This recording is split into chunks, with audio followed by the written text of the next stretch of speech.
Sunugal 24.net, l'information à sa juste valeur, c'est ici même, Sunugal 24.net.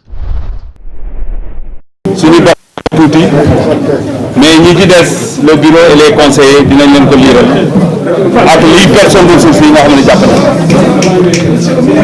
mais ce qu'on va faire il faut parce que yéen dañ leen a dalal ñun ñoo leen di wax ni ñu bëgg mu tëdd su ñëwee seen rédaction yi nag ngeen ne ñu toog leen ni ñuy def mooy man danaa jóg non donc sport.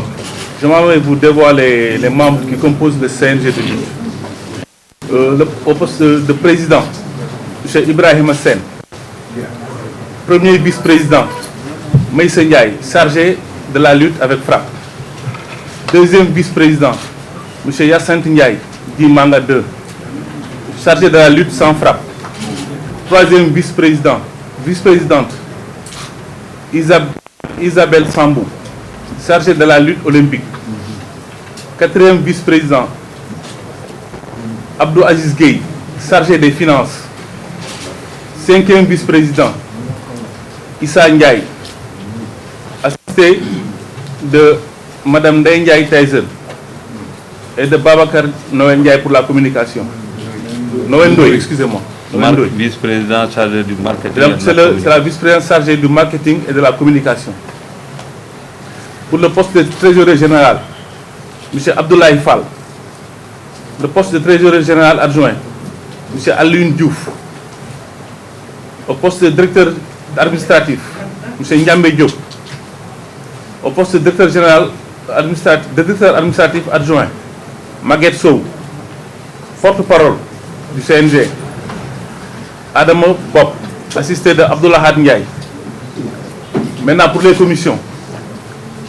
Pour la commission médicale, il y a le docteur Tcherno Abaska. Pour la commission d'organisation, Babacar Tchoun. Commission technique, M. Khalifa Sow. La commission centrale des arbitres, c'est à pourvoir. La commission régionale de règlement et discipline, M. Souleymane Bouldao de Diop. La commission juridique, Maître Cheikh Amadou Ndiaye. La commission des sages, M. Moustapha Gueye. Sont les commissions. Je m'en vais vous lire les conseillers qui sont également membres du bureau. M. Salif Mbeng dit Gaston. M. Pape Abdou Fall. M. Mamoudou Dieye Sen. M. Ousmane Ndiaye. M. Yahya Diop dit Yekini. Monsieur Babacar Seck, Monsieur Abdou Aziz Mbaye, Monsieur Moussa Ndour, Monsieur Abdou Kodja Ndoye, Monsieur Doudjan Djeko, Monsieur Amadou Mbaye, Monsieur Madame Ning sont les conseillers. Je m'en vais vous lire la liste des personnes ressources. Monsieur Lamine Diong, M. Lamine Thiam Dogo, M. Amadou Kati Diop, M. Bassirou Babou, M. Birahim Ndiaye, M. Bekay Mbaye, M. Abdoulaye Thiam, M. Balla Gaye Ndour, Madame Nandou Kamara, M. Goro Mbaye, Madame Evelyne Diata, M. Hassan Ndiaye, M. Djibi Ndiaye, M. Hassan Ndoye, M. Abbas Ndoye, excusez-moi, M. Mamadou Ndoye, M. Fallou Faye, M. Maïssa Diaw dit Boy Kairé, M. Cheikh Ahmed Tidiane Ndiaye, M. Chérif Athana Fall, M. Pape Ngagne Diagne, M. Khadim Ndiaye, M. Ousmane Ngor Semou Diouf, M. Aliou et M. Aliou Diallo. Maintenant pour l'adjoint au niveau de la commission organisation, c'est M. Cheikh Sarr. Monsieur le ministre, voilà la lecture des membres du comité du CNG. Donc c'est pas le Cheikh Sarr. C'est Cheikh Sarr l'autre. C'est un autre Cheikh Sarr. Kon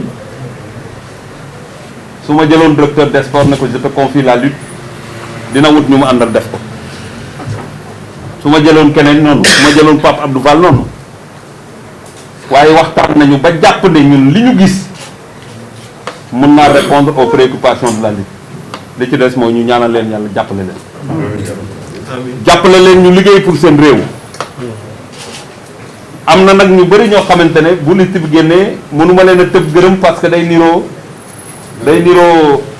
discrimination parce que dafa am ñoo xamante ne dañu xam làmb nekk ci làmb ji guddi ak bëccëg am ñoo xamante seen liggéey réy na loolu ci réew mi ñu nangoo dagg ci seen liggéey ñëw dugg ci biir groupe bi pour ànd ak ñoom liggéey pour que làmb ji jëm kanam ñooñu bu ñu commencé dévoiler les identités vous verrez que nous ne sommes pas en train de faire nous ne jouons pas avec la lutte parce que mënuñu fooy làmb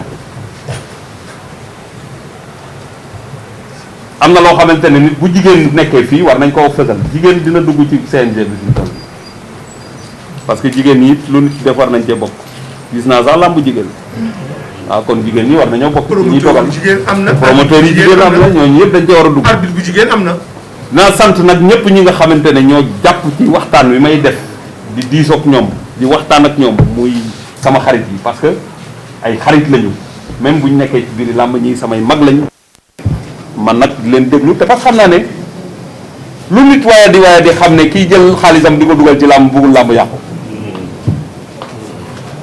lu nit waaye di xam ne mbër mu am fu la war a bëre day fexe nu mu bëree amateur bi nga xam ne daa bëgg làmb dëgg-dëgg day ñaan làmb dox pour mu mun a seetaan parce que mooy bëggal xolam kon jàpp naa ne ñi bokk ci làmb yëpp joxante loxo rek a leen war kon nañ joxante loxo état bi téye leen jàppale leen formation yi ñu yokk ko jafe-jafe yi ñu dindi ko su ko defee làmb ji démarré yàlla na ñu yàlla may mbas mi jóge fi ba bu dimanche jotee ku bëgg a seetaan yi wala samedi wala beneen jour parce que léegi jour yëpp la ñu tëgg koo am jot dem seetaan yi mën a dem seetaan en tout cas dama ko def parce que dama yërëm journaliste yi xam naa ne yàgg nañ su ma yéegoon war a wàccaat dañuy gën a sonn moo tax ma tegalee affaire yi xam naa ne nag yéen les trains qui arrivent à l'heure ne vous intéressent pas mais bi ma ko waxee defoon naa ne caméraman yi ñoo njëkk a tàccu bi ma songee rek dajale affaire bi parce que ñoom lay dimbale waaye nag damay ñaan rek fi ñu jëm nii ngeen bañatee am jot parce que chaque jour événement sportif dana am ngeen mën cee dem. Nous avons souffert en tant que ministre des Sports parce que ministre des Sports qui n'a pas d'activité sportive il souffre dans sa chair mais nag lu dal ci ñëpp mën a wax ne du la dal secteur yëpp la dal waaye yàlla dina def mu tege ko le président Gaston Mbengue le Don King de l'arène mon grand mon frère Pape Abdou Fall gërëm naa la sant naa la gis naa sa taxawaay ak ñi fi newul que ça soit les lutteurs en activité les Gris Bordeaux les Khadim Gadiaga que ça soit les journalistes sportifs ñi nekk presse en ligne les doyens yi nga xam ne ñoo yàgg ci làmb trop ñoom Birahim Ndiaye ñoom Boy Kayre ñoom Manga 2 sax dama ko nëbb parce que gars yi gisuñ ci photo yi mais Manga xam nga waxtaan ak nit mun nga woote téléphone mun nga ko woo mu ñëw lu ne mun naa am gars yi ma naan lu tax jëloo Manga te Manga moom xam na Manga xam na waxtaan nañu parce que xam naa li mu yéene làmb kooku mënuñ koo bañ a tudd ci waxtaan wi ak ñeneen ñoo xam gis ngeen leen ñu recevoir leen te tudduñu leen kon ñooñu ñëpp lay sant gërëm leen di leen biral ne li may nekk ministre des sports yëpp suñu waxtaan wi jàngat naa ci lu bare lu bari xam naa ko ci làmb loo xamante ni jàppoon naa ne maîtriser naa ko waaye bi ma duggee ci waxtaan wi am na toogaay wu ñu defaraat parce que kiy dund yëf yi bokkul ak kiy seetaan bu ma leen di installé nag dinaa ñu wax li ma leen di laaj pour ñu doxe ko cahier de charge am na mais doxalin dafa am te loolu semaine prochaine incha allah dinañ dellu si ci waxtaan wi pour wax nit ñi fi nar a nekk ban taxawaay lañ jàpp ne moom lañ bëgg ak naka la ñuy arriver en tout cas à réunir toute la famille de la lutte dans une dynamique de solidarité mais avec un engagement sans faille et une rigueur incontestable parce qu'on ne peut pas gérer une discipline sportive sans rigueur. Il faut une application des textes avec fermeté mais il faut juger tous les faits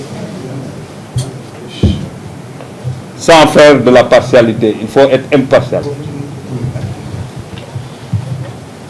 et agir sans état d'âme quand il le faut.